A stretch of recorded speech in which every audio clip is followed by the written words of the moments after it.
I never thought I'd be one of those people posting on here, but I don't really know who else to talk to right now. My name's Harry, and I've been married to my wife Sarah for 7 years. Up until recently, I thought we had a good marriage. Not perfect, nobody's marriage is, but solid. We had our routines, our inside jokes, even our little arguments that we'd brush off after a day or two. But over the last few months, something started feeling off. She got a new job at a marketing firm downtown, and at first, I was proud of her. She was excited, she had new stories every night, and it felt like she was really thriving. Then gradually things shifted. She started working late, all the time. And I mean a lot. At first, I brushed it off. New job, big responsibilities, I get it. But it went from once or twice a week to 4, sometimes 5 nights a week. When she got home, she wasn't the same Sarah I knew. She'd snap at me over small things, like leaving a coffee mug in the sink or asking why she hadn't answered my text for 5 hours. The worst part, she started guarding her phone like it was Fort Knox. This was a woman who used to toss me her phone to look something up if mine was charging. Now, she kept it face down on silent and would take it with her even to the bathroom. I told myself I was overthinking it. I told myself I was being paranoid. But in my gut, I felt that creeping dread that something wasn't right. The night it all came crashing down was a Thursday. Sarah had said she was working late again, some client emergency that needed her full attention. She didn't get home until almost midnight, and when she did, she went straight to the shower without even saying hi. While she was in there, her phone buzzed on the nightstand. Normally, I wouldn't touch it. I've always believed in respecting her privacy, but something in me snapped. The screen lit up with a preview. Can't stop thinking about last night. My stomach dropped. My hands were shaking as I opened it. It was a string of messages from some guy named Matt Work. Except these weren't work messages. They were flirty, detailed, and very, very clear. Stuff like how he missed the way she tasted, and asking when they could sneak away again. My heart was pounding so loud I thought I'd pass out. I scrolled and scrolled, weeks of messages. Pictures too. Selfies of her in the office bathroom, late night, wish you were here, shots, even a photo of them together at some restaurant I'd never heard about. It was like being stabbed 1,000 times in slow motion. Every little doubt I'd brushed off over the last few months slammed into me all at once. I dropped the phone back on the nightstand just as she walked out of the bathroom in her robe, towel on her head, looking at me like nothing was wrong. And in that moment, I knew I couldn't unsee it. I don't even remember deciding to do it. It just came out. As soon as Sarah stepped out of the bathroom, I said, "Who the hell is Matt?" Her face froze for half a second. Just a flicker. Then she rolled her eyes and gave me this annoyed sigh, like I just asked her why the sky was blue. "Oh my God, Harry," she snapped. "He's just a coworker. You're being paranoid again." But I wasn't having it. My voice was shaking as I said, "I saw the texts. Don't lie to me, Sarah. Don't you dare lie." She immediately switched gears, first angry, then dismissive. "Wow, so now you're snooping through my phone? That's disgusting. Do you know how controlling you sound right now?" That made me feel like I was losing my mind. She was the one sending late-night sexts, and suddenly I was the villain? I pressed harder, told her I'd seen the photos, the restaurant, everything. Her defense: "You don't get it. He listens to me, he actually cares about what I'm saying. You're always so wrapped up in your own little world." That hit like a truck. She wasn't even denying it anymore, she was justifying it. As if somehow this was my fault, like I'd made her cheat. I remember just standing there, completely numb, while she stormed past me muttering about how maybe this marriage just isn't working. When she walked out of the room, it was like the air got sucked out of the house. I just stood there, staring at the spot where she'd been, feeling like I'd stepped out of my own body. My chest was tight, my hands were shaking, and I couldn't tell if I wanted to scream or throw up. Part of me wanted to run after her, demand she explain every single message, every single lie. Another part of me wanted to grab a bag, walk out the door, and never look back. The anger came in waves, hot, choking fury. How many nights had she told me she was working late while I sat at home making dinner for one? How many times did I rub her shoulders when she said she was stressed, not realizing she was really just tired from sneaking around? And then underneath all that rage, there was the sadness. The crushing, hollow sadness. This was the woman I'd promised my life to, the one I thought had my back no matter what. And here I was, realizing I didn't even know who she was anymore. I couldn't sleep that night. Every time I closed my eyes, I saw that text, "Can't stop thinking about last night." over and over, like some cruel neon sign burned into my brain. By morning, I wasn't even sure if I wanted to confront her again or just pack my stuff and go. The morning after my discovery was brutal. I'd barely slept, maybe an hour at most, and every time I closed my eyes, I saw her laughing with him, texting him, kissing him. My body felt like lead, but my brain was on fire. Sarah walked into the kitchen like it was any other day, hair in a messy bun, one of my old t-shirts on, acting casual. She poured herself coffee and said, "You look rough. Everything okay?" Like she hadn't detonated a bomb in our marriage the night before. I couldn't hold it in. Why, Sarah? Why him? Why do this to us? She froze for a second, then went straight into defense mode. "Oh my God, Harry, not this again. You're blowing things out of proportion." I pressed her, told her I'd seen the texts, the photos, even the hotel booking.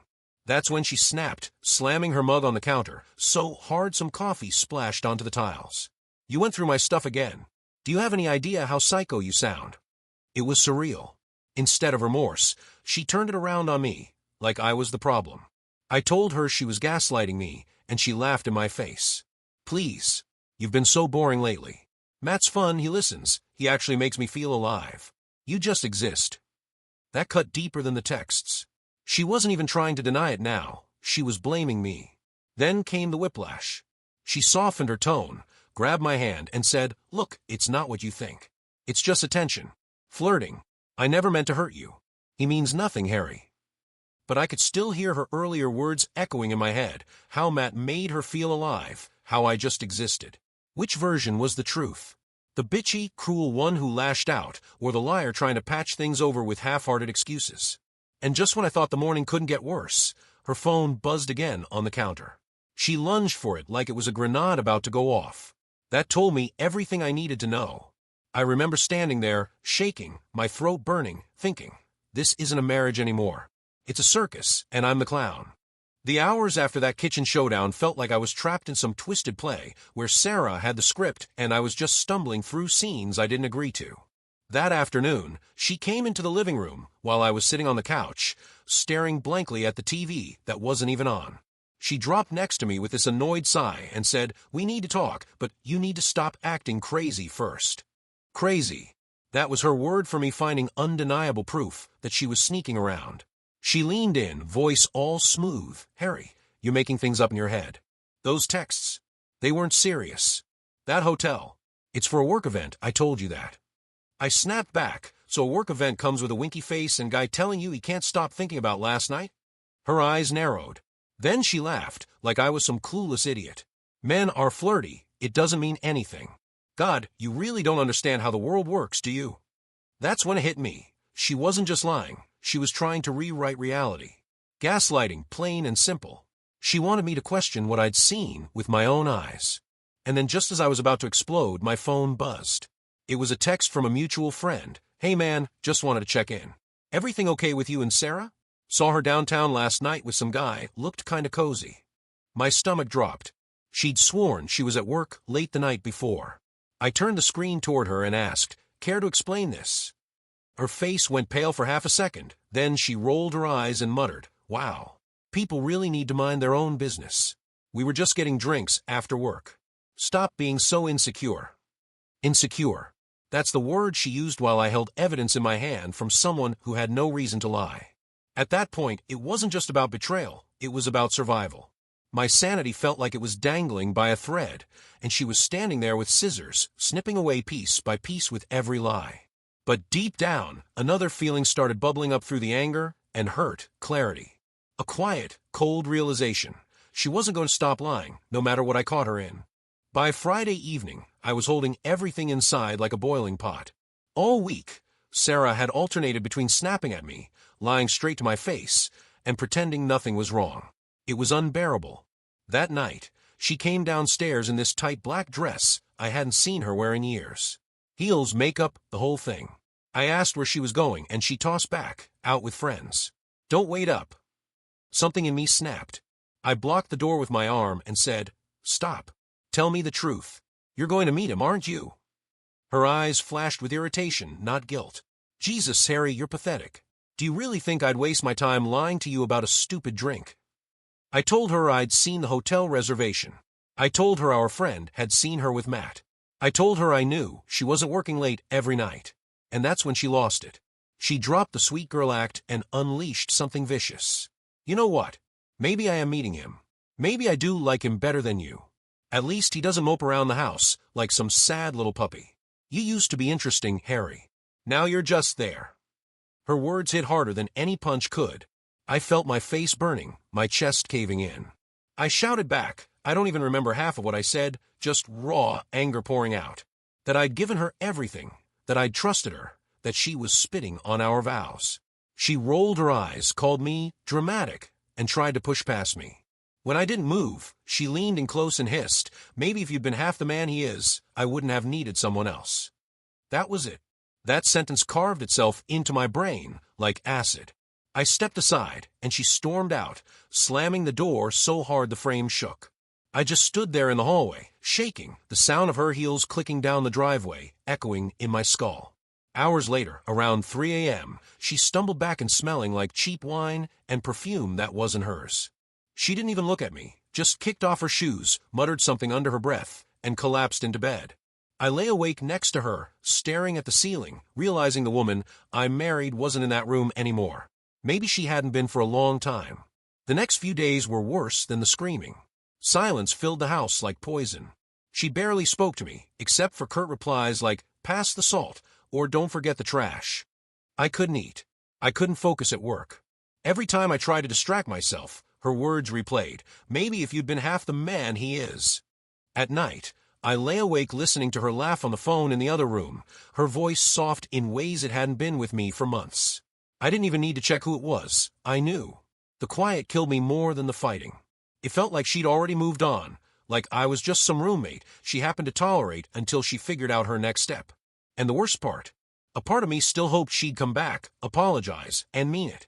That hope was the cruelest lie of all. It happened on a Tuesday night. Sarah had fallen asleep on the couch with her phone in her hand. For once, she hadn't locked it. My chest was pounding, but I couldn't resist. I opened her messages, and there it was, confirmation I couldn't ignore. A whole thread with Matt about their weekend getaway. Details about the hotel, inside jokes about me not suspecting a thing, even pictures of them together at some rooftop bar. The worst was one message from her, "Don't worry, he's too dumb to put all together." That broke me. Not just the cheating, but the contempt, the way she saw me as a fool. I put the phone down carefully, like it was toxic, and sat there staring at her while she slept. For the first time, I didn't feel anger or sadness. Just clarity. This wasn't my wife anymore. She'd chosen her side, and I finally knew what I had to do. That night was the first time in weeks I felt steady. Not good, not happy, but steady. The fog of denial had finally lifted. I wasn't crazy, I wasn't paranoid. She really had been lying straight to my face. The next morning, I didn't say anything to her. I just got up early, showered, shaved, and sat at the kitchen table with a notebook. I wrote everything down, dates, screenshots, the hotel booking, even the message where she called me too dumb. If she wanted to gaslight me, I wasn't going to give her the chance. I called a lawyer that afternoon during my lunch break. Just the act of dialing the number made my hands shake, but when the receptionist said, "We can schedule a consultation," I felt something click into place. That evening, Sarah came home late again. Same perfume, same excuses. But this time, I didn't ask. I didn't yell. I didn't even look up from the TV when she walked in. And she noticed. For the first time, she looked unsettled. "What's your problem now?" she asked, trying to bait me. I just said, "Nothing you'd understand." And in that moment, I decided I wasn't going to keep begging for answers. I was going to take back control, quietly, on my terms. 2 nights later, I finally laid it all out. She came home late again, humming as she kicked her shoes off, acting like everything was normal. I waited until she sat down at the table with her glass of wine before I spoke. I slid my phone across the table. On the screen, screenshots of her text with Matt, the hotel confirmation, and that line about me being too dumb. Her face drained of color. She opened her mouth, closed it, then smirked like it was all a joke. "You actually went through my phone again. God, Harry, you're obsessed." But I didn't flinch this time. I just said, "No more lies. It's all here. You don't get to twist this anymore." For a second, I thought she might finally crack, apologize, cry, beg. Instead, she laughed. A cold, sharp laugh that made my stomach twist. "So what? You gonna cry about it? Call your lawyer? Go ahead. Do whatever makes you feel like a man." That laugh told me everything. She wasn't sorry. She never would be. I stood up, collected my phone, and said calmly, "This marriage is over, Sarah." For once, she didn't have a comeback. Just silence. When the words left my mouth, "This marriage is over," I thought I'd feel powerful, maybe even relieved. But instead, it was like my whole body turned to ice. I walked upstairs, closed the bedroom door, and sat on the edge of the bed staring at the floor. Downstairs, I could hear her pacing, sometimes muttering. Once, I thought I heard her crying, but I didn't even trust that anymore. Was it real guilt, or just another performance to pull me back in? The house felt different that night. Smaller, heavier. Every memory seemed poisoned. Our wedding photo on the wall, the dent in the couch where we used to curl up together. I wanted to rip it all down, but I couldn't move. Sleep didn't come. I lay awake, my mind replaying everything. Her excuses, her smirk, that cruel laugh. Each one was a knife. And even though I'd finally said it was over, my heart kept asking, how did we get here? How did I let it go this far? By morning, I felt hollow. Like I was already mourning someone who was still alive, just a few rooms away. The following week was a blur of cold logistics. I met with the lawyer, handed over everything I'd gathered, and heard words like division of assets and grounds for divorce. Hearing my marriage described in legal terms stung, but it also steadied me. At least someone was on my side. At home, Sarah noticed the shift. She saw the manila folder on the counter, saw me making quiet phone calls, and finally asked, "What are you doing?" I didn't sugarcoat it. Protecting myself. That set her off. She accused me of overreacting, of throwing away years, over what she still insisted was just fun. She even tried to guilt me, said no one would want a bitter man like me, that I'd regret this. When I started packing a few bags, she mocked me. "Where are you even gonna go, Harry?" "Back to your mommy's." That one almost made me laugh, half because of how petty it was, half because I realized she had no real power left. Still, the fights were brutal. Shouting matches over nothing, slammed doors, her texting furiously in the corner while I carried boxes upstairs.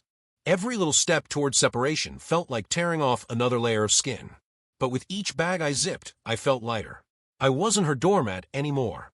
The day I finally left, the house was eerily quiet. I loaded the last box into my car, turned back once, and saw Sarah standing in the doorway with her arms crossed. No tears, no apology, just that same bitter smirk. I expected one last fight, but instead she said flatly, "You'll be back. Guys like you always come crawling back." I didn't reply. I just shut the car door and drove. The first night alone in my new place was strange. No familiar creak of the hallway, no smell of her perfume lingering on the couch. For a while, I sat in silence, waiting for the sadness to crush me. But instead, I felt relief. Like I could finally breathe without checking over my shoulder. The hurt was still there, of course.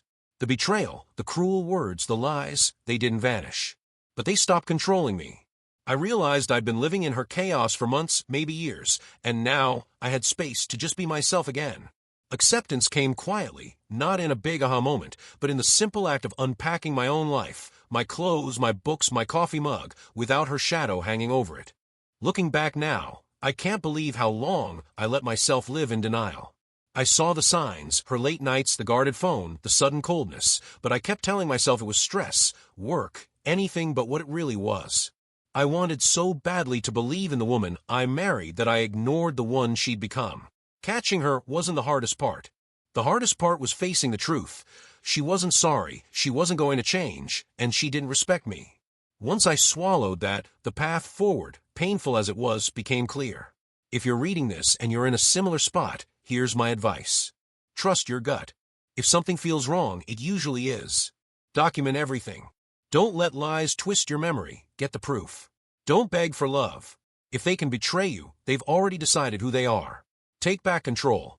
Whether it's calling a lawyer, packing a bag, or simply saying enough, your strength comes from action. I walked into this marriage believing we were partners. I walked out realizing I'd been fighting alone for far too long. And honestly, that freedom, the ability to rebuild without lies, is worth more than the illusion of love ever was.